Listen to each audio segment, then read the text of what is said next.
ہم وقت تہجد خدا کے ذریعے تمہیں غائبانہ سلام بھیجتے ہیں۔ وہ ذکر کرتا ہے میرا تو خدا سے بس یہی ایک سوال پوچھتا ہے، کسی تیسرے کو کبھی شامل نہیں کیا۔ میں نے اپنی اس گفتگو میں میں ہوتا ہوں، خدا ہوتا ہے اور تم سے جڑی ہزاروں خیالات ہوتے ہیں۔ مسکراتی ہوئی آنکھوں سے آسمان کو حسرت سے تکتے ہیں، کبھی سب رقص کرتا ہے اور کبھی قطرہ قطرہ آنسو جھلکتے ہیں۔ اب نہ نصیب سے نہ ہی خدا سے شکوہ کرتے ہیں، بیٹھ جاتے ہیں جائے نماز پر، پھر ضبط سے خوب لڑتے ہیں۔ غیر کانٹے بھی تھمائیں تو صبر آ ہی جاتا ہے، مگر اپنوں کے بے رخی سے دیے گئے پھول بھی بہت چبھتے ہیں۔ اللہ کی ساری آوازیں ایک انسانی آواز کے لیے رد کر دیتے ہیں۔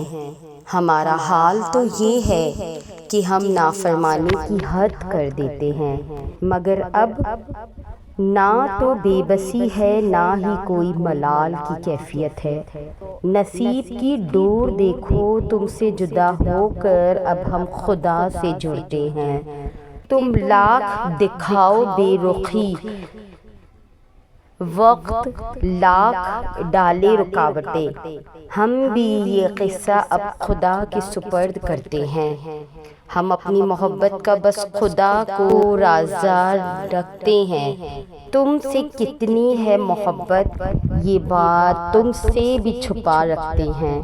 بعض دفعہ ایسا بھی ہوتا ہے جب انسان کسی چیز کی خواہش رکھے ہوتا ہے کہ عرصہ دراز سے اسے مانگ رہا ہوتا ہے، سجدوں میں، قبولیت کے اوقات میں، تہجدوں میں، آنسوؤں میں غرض ہر موقع پر وہ اپنے رب سے مانگتا ہے کہ شاید وہ رب سے جڑتا ہی اسی خواہش کی تکمیل کی خاطر ہے، مگر پھر ایسا ہوتا ہے کہ اللہ اس کی آنکھوں کے سامنے اس کی اس خواہش کو کسی اور کے حق میں پورا کر دیتے ہیں۔ تب یہ انسان ٹوٹ کر گرتا ہے اس رب کے آگے، کرچی کرچی وجود لیے شکوے کرتا ہے اپنے رب سے کہ کیوں کیا تو نے ایسا، ناراض ہوتا ہے اپنے خالق سے کہ میں نے تو اتنا مانگا تھا تجھ سے، تو نے کسی اور کو دے دیا۔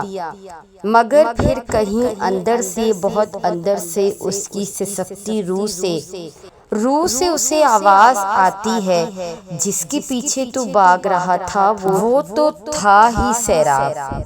کیا تو اتنا خود غرض تھا کہ اپنے پیدا کرنے والے کے پاس صرف اس کی خواہش کی تکمیل کی تمنا کے لیے جاتا تھا؟ تیرے سجدے جس کے لیے ہونے چاہیے تھے اس میں بھی اپنی خواہش کو بت بنائے پوج رہا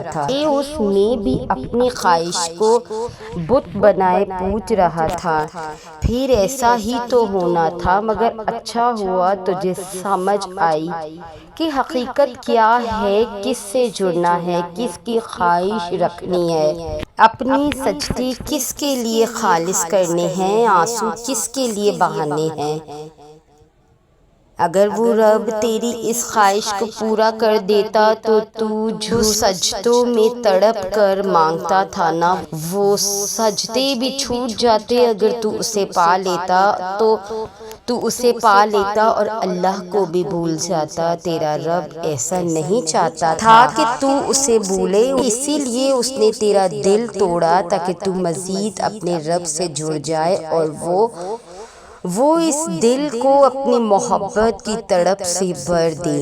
ہاں، بعض اوقات ایسا بھی ہوتا ہے، کچھ خواہشات کا پورا نہ ہونا ہی ہمارے حق میں بہتر ہوتا ہے، اور وقتی طور پر دل کا ٹوٹنا ہی تو اس رب سے ہمیں جوڑے رکھتا ہے اور ہمیں تہجد گزار بنائے رکھتا ہے۔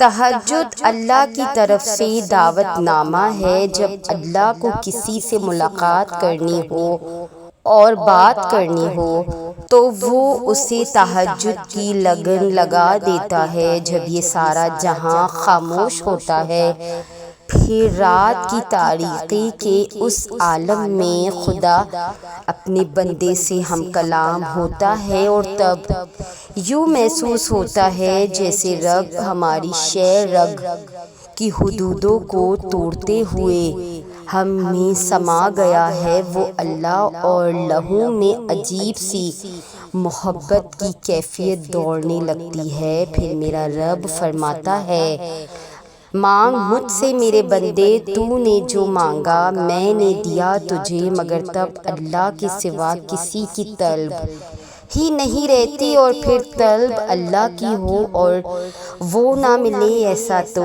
ممکن ہی نہیں۔ تہجد معجزوں کا دروازہ تو ہمیشہ سے کھلا ہے تمہارے لیے۔ کبھی تم نے تہجد میں مانگ کر دیکھا ہے؟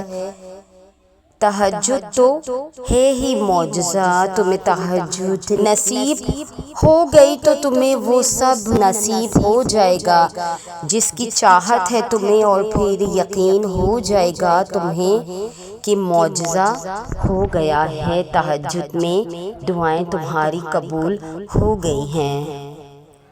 تو یہ تھی ہماری آج کی ویڈیو۔ اگر آپ ہماری اس کاوش کو پسند کرتے ہیں تو ہمارے چینل کو سبسکرائب کر کے ہمارے ساتھ جڑ جائیے۔ جزاک اللہ۔